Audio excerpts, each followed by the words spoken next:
আপনারা অনেক সময় অনেক কিছু কল্পনা করেন, কল্পনা দেখেন।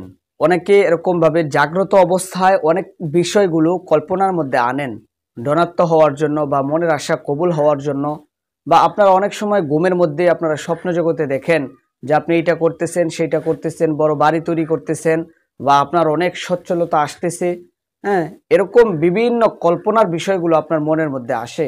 তো আজকে আমার আলোচনার উদ্দেশ্য হলো যে আপনার এই কল্পনাকে বাস্তবে রূপান্তরিত করার জন্য আল্লাহ রাব্বুল আলামিন এমন কিছু আমল আমাদেরকে দিয়েছেন, যে আমলগুলো করলে আমাদের ভালো ভালো কল্পনাতীত যেই স্বপ্নগুলো আছে ওইগুলো যদি মহান আল্লাহ তাআলা কবুল করে নেয় তাহলে কতই না ভালো হয়। অনেকের মনের মধ্যে বড় হওয়ার জন্য অনেক স্বপ্ন থাকে, বা স্বপ্ন জগতে অনেক কিছু কল্পনা করে থাকেন ভালো ভালো বিষয়, সেটা আমি এখানে বলে আপনাদেরকে বুঝাতে পারবো না। আমার অনেক ভাই ও বোনেরা আপনারা বলে থাকেন আমাদের কাছে যে হুজুর, আমি কল্পনা এই সমস্ত বিষয়গুলো আমি কল্পনা করে রাখছি, কিন্তু আমার এই কল্পনার বিষয়গুলো একটাও আমি সত্যতায় রূপান্তর করতে পারি না। তো দিনই ভাই বোনেরা, আজকের আমলের টপিকটাই হলো যে আপনার ভিতরে কল্পনাতীত যে সমস্ত ভালো ভালো বিষয়গুলো আছে, আপনার যে সমস্ত আশা আকাঙ্ক্ষাগুলো আছে, ওইগুলো যেন মহান আল্লাহ তাআলা কবুল করে নেয়, আপনি যেন হাসিল করতে পারেন, সেই আমলটা আপনার মাঝে উপস্থিত করলাম। অনেক মানুষ কল্পনা করে আমি বিয়ে করব, অনেক মানুষ কল্পনা করে আমি ওই মেয়েকে ভালোবাসি, অনেক মানুষ কল্পনা করে ওই ছেলেকে আমি বিয়ে করতে চাই, অনেক মানুষ কল্পনা করে আমি ধনাঢ্য হতে চাই, অনেক মানুষ কল্পনা করে আমি কোরআনের হাফেজ হতে চাই, অনেকে কল্পনা করে আমি এই কোরআনের উপরে রিচার্জ করতে চাই।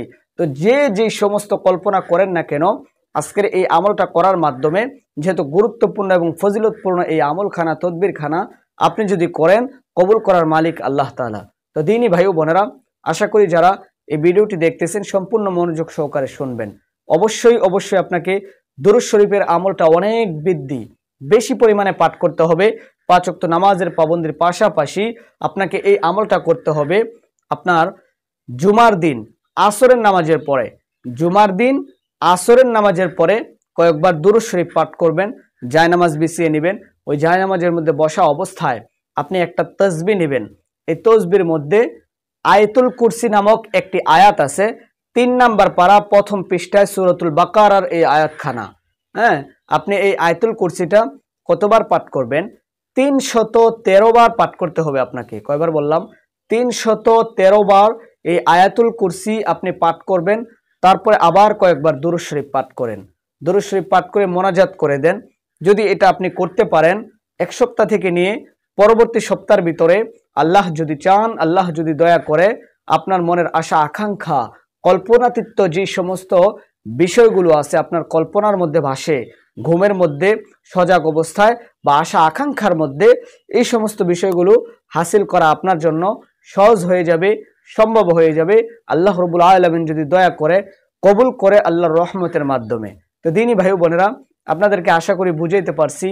আপনার কল্পনার মধ্যে যে সমস্ত বিষয়গুলো আছে ভালো ভালো বিষয়, ওই সমস্ত বিষয়গুলো আপনি হাসিল করতে পারবেন এই আয়াতুল কুরসির তদবিরের মাধ্যমে। তো আমি আপনাকে আয়াতুল কুরসিটা একটু সুন্দর করে পাঠ করে শোনাই, আপনি স্ক্রিনে দেখে এই আয়াতুল কুরসি শিখে নেবেন। বিসমিল্লাহির রহমানির রহিম।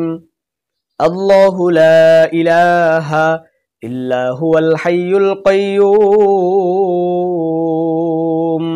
লা তাখুযুহু সিনাতুন ওয়ালা নাওম লাহু মা ফিস সামাওয়াতি ওয়া মা ফিল আরদ মান যাল্লাযী ইয়াশফা'ু 'ইনদাহু ইল্লা বিইজনিহি ইয়া'লামু মা বাইনা আইদিহিম ওয়া মা খালফাহুম ولا يحيطون بشيء من علمه إلا بما شاء وسع كرسيه السماوات والأرض ولا يؤوده حفظهما وهو العلي العظيم صدق الله العظيم।